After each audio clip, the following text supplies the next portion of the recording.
नमस्ते र स्वागत छ तपाईहरुलाई नेपाली होम कुकिङ च्यानलमा। आज मैले तपाईहरुको लागि गुलाब जामुनको रेसिपी लिएर आएको छु। तपाईहरुलाई यो गुलाब जामुनको रेसिपी पक्कै पनि मन पर्ने छ। हेर्नुस् त हाम्रो गुलाब जामुन कति साह्रो मिठो बनेर रेडी भएको छ। तपाईहरुले यो रेसिपीलाई फलो गरेर बनाउनु भयो भने तपाईहरुको पनि यस्तै मिठो गुलाब जामुन बन्नेछ। र सुरु गरौँ है त हाम्रो गुलाब जामुनको रेसिपी। मेरो यो भिडियोलाई लाइक गर्न चाहिँ नबिर्सिनु होला।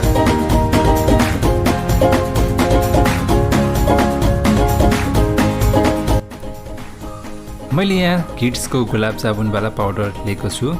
यो 500 ग्राम वाला पाउडर हो र मैले यहाँ एउटा बल लिएको छु र यो बलमा मैले 2 कप यो पाउडर राखेँ। यो 2 कप पाउडर चाहिँ 250 ग्राम जति हुन्छ। तपाईहरुले हेर्न सक्नुहुनेछ मैले यो पाउडर चाहिँ हाफ प्याकेट युज गरेको छु। त्यसपछि यसमा अब मैले दूध युज गरेको छु। दूध चाहिँ मैले हाफ कप राखेको छु। तपाईहरुले यसमा पानी युज गर्न पनि सक्नुहुनेछ, तर दूधले राम्रो बन्छ। मैले यहाँ हाफ कप दूध राख्दैछु। यो दूध तपाईहरुले नर्मल राख्न सक्नुहुनेछ। र दूध राखिसकेपछि यसलाई राम्रोसँग मिक्स गर्नु होला। यदि तपाईहरुले मेरो च्यानललाई अहिलेसम्म सब्स्क्राइब गर्नुभएको छैन भने तल गएर नोटिफिकेसन आइकनलाई प्रेस गरेर मेरो च्यानललाई सब्स्क्राइब पनि गरिदिनु होला। र यो भिडियोलाई यदि लाइक गर्नुभएको छैन भने तल गएर लाइक पनि हान्दिनु होला। मिक्स गरेर एउटा डो बनाउनु होला। र डो बनाइसकेपछि यसलाई अब रेस्ट गर्नलाई राख्दियौँ। अब हामीले चास्नी बनाउनु पर्ने हुन्छ। चास्नीको लागि मैले यहाँ ग्यास बाले र एउटा भाँडो लिए। यो भाँडोमा मैले 3 कप जति चिनी लिएको छु। हाम्रो यो 3 कप चिनी 700 ग्राम जति हुन्छ। र यसमा अब मैले पानी राख्दैछु 3 कप जति। हामीले बराबरको चिनी र पानी लिनुपर्ने हुन्छ। त्यसैगरी यदि तपाईहरुलाई रसबेरीको रेसिपी हेर्नु छ भने माथि कार्डमा मैले तपाईहरुलाई लिंक दिएको छु, हेर्न सक्नुहुनेछ। अब हाम्रो यो चिनीको सिरप बोइल भइसकेको छ।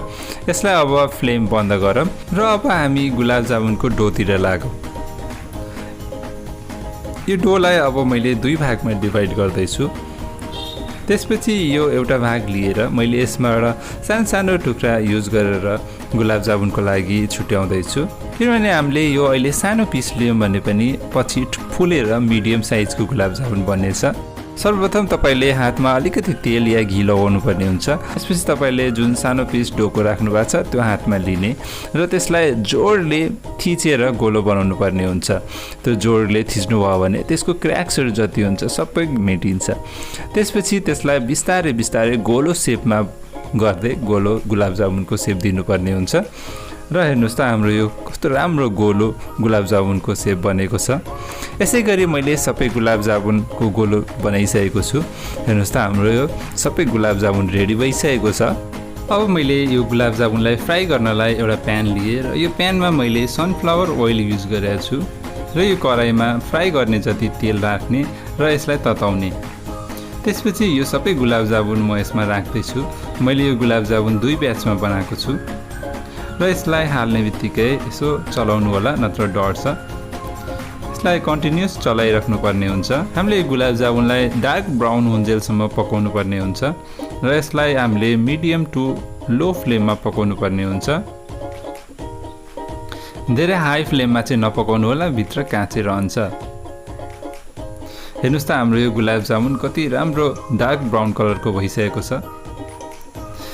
हेर्दै खाउ लाग्दो भइसकेको छ हाम्रो गुलाब जामुन। अब यो गुलाब जामुनलाई हामीले निकाल्नु पर्ने हुन्छ।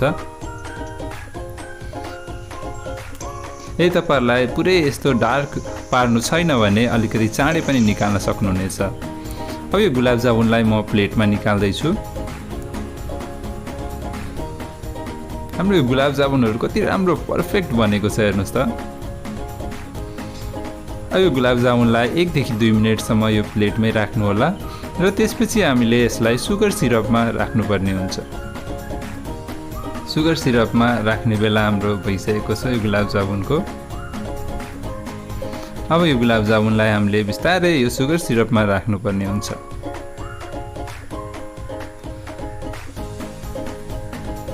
यो गुलाब जामुनलाई सुगर सिरपमा डिप गरिसकेपछि यसलाई अलिकति चलाइदिनु होला। र त्यसपछि अब हामी अर्को ब्याच पनि बनाउँछौँ गुलाब जामुनको। त्यसैगरी यो गुलाब जामुनलाई पनि यो सिरपमा डिप गर्छौँ र यसलाई अलिकति चलाइदिनु होला।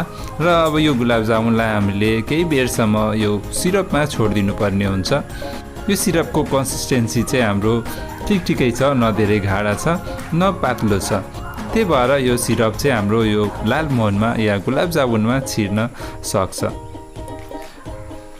2 देखि 3 घण्टा राखिसकेपछि हाम्रो गुलाब जामुन हेर्नुहोस् त कति राम्रो बनेको छ। यो भित्र पुरै रस छिरेको छ। तपाईहरुलाई म लास्टमा काटेर पनि देखाउने छु कस्तो बनेको छ भनेर। यो गुलाब जामुनलाई म एउटा बलमा सर्भ गर्न गइरहेको छु। तपाईहरुले पनि यस्तै एउटा कुनै बलमा सर्भ गर्न सक्नु नै छ। मैले चाहिँ एक एक गरेर यो बलमा निकाल्दै छु। तपाईहरुलाई यो रेसिपी कस्तो लाग्यो एकचोटी कमेन्ट बक्समा गएर कमेन्ट चाहिँ गरिदिनु होला। तपाईहरुलाई अरु केही सजेसन दिनुपर्ने छ भने या केही प्रश्न सोध्नुपर्ने छ भने कमेन्ट बक्समा गएर कमेन्ट गर्नु होला, म त्यसको उत्तर चाहिँ अवश्य दिनेछु।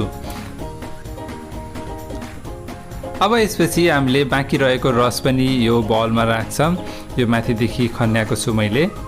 हेर्नुस् त हाम्रो यो गुलाब जामुन कति मिठो बनेर रेडी भएको छ। तपाईहरुले पनि यस्तै गुलाब जामुन घरमा सजिलैसँग बनाउन सक्नुहुनेछ। यदि तपाईहरुलाई मेरो यो भिडियो राम्रो लागेको छ भने आफ्नो साथीभाइहरुसँग शेयर गर्न चाहिँ नबिर्सिनु होला र मेरो यो भिडियोलाई एउटा लाइक चाहिँ गरिदिनु होला।